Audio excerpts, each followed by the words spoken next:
right, what I've got here is a little tidbit of history that goes along with Lane Funeral Home.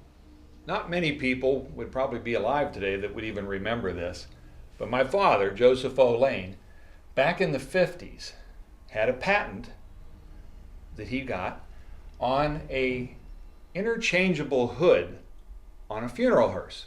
Now, why would you need an interchangeable hood on a funeral hearse? Well, back in that day, ambulances looked like this. They looked like a funeral hearse, and they had a little light on the top. And that was your ambulance.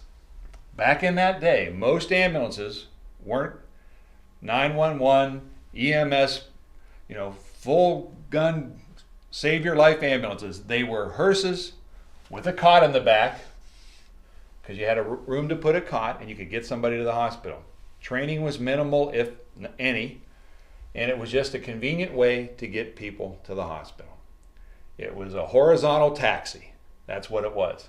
So what you would do when you weren't using your hearse, you would bolt the little beacon on the top with the red lights, and if you got a call on the phone to go get somebody, you'd probably find a friend. You'd go to their house and you'd put the sick person on a cot in the back whenever you got there, and you'd take them to the hospital.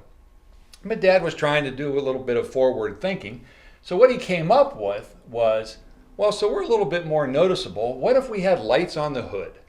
What if we put red bullet lights on the hood out here that would shine? And what if we took this hood right here and made it white? So what he did is he came up with a interchangeable hood that would go on and off the funeral coaches that was all white with red lights in the front that would then work with the light on the top, so he'd be seen coming down the road.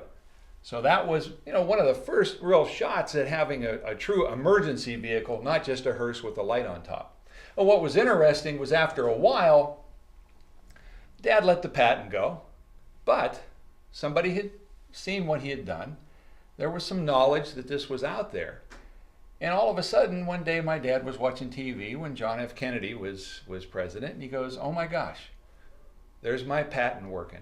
And here, on a lot of the presidential vehicles, they had white hoods with the red lights to identify those vehicles. So the government, evidently, had picked up his patent and was using that for presidential vehicles. So that's a nice little tidbit of history, something that he always was proud of and thought it was pretty cool, because he said, I had the idea, and it ended up being something that somebody really famous got to use a little bit. So I just thought that was a really interesting story.